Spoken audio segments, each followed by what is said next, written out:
the sound that saved a wretch like me. I once was lost, but now am found. Was blind, but now I see.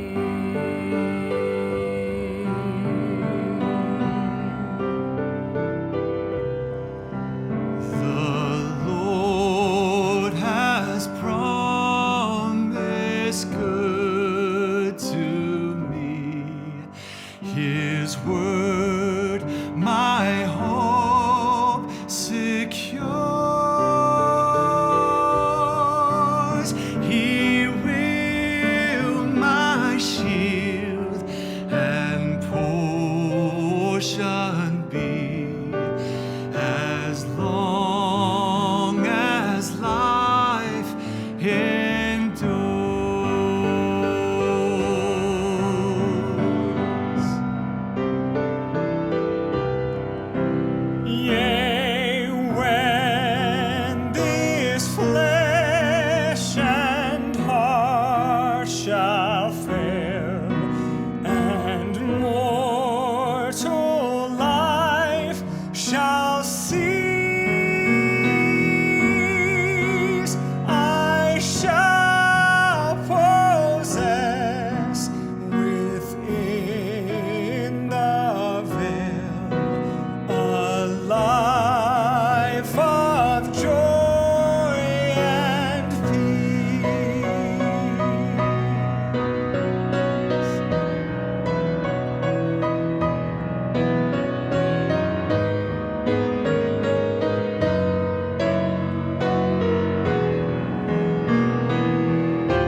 Sound that saved a wretch like me. I once was lost, but now am found. Was blind, but now I see.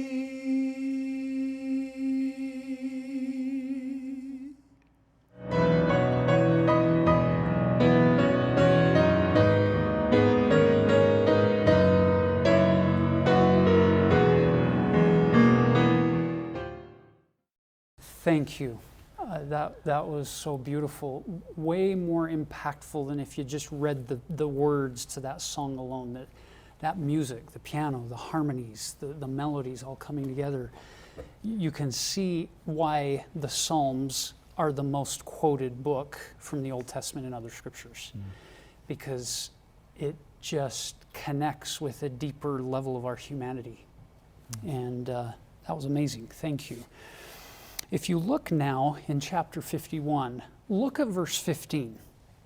O Lord, open thou my lips, and my mouth shall show forth thy praise. For thou desirest not sacrifice, else would I give it. Thou delightest not in burnt offering.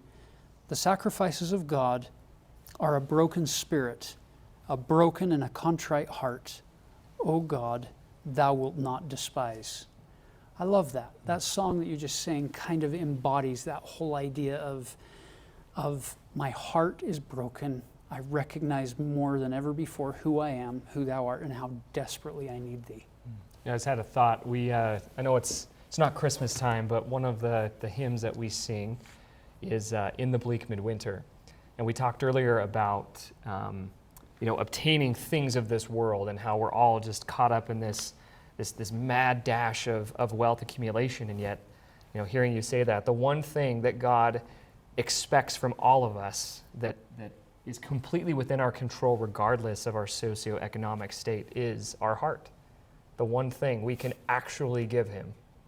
Doesn't matter, poor, wealthy alike, everyone is capable of that. And it was Elder Maxwell, wasn't it, who said the only unique thing that we actually have to offer on the altar is our heart. It's our will. And it doesn't matter your age, your gender, your socioeconomic status, your nationality, your bank account size. We can all try a little harder to do a little better at giving that up.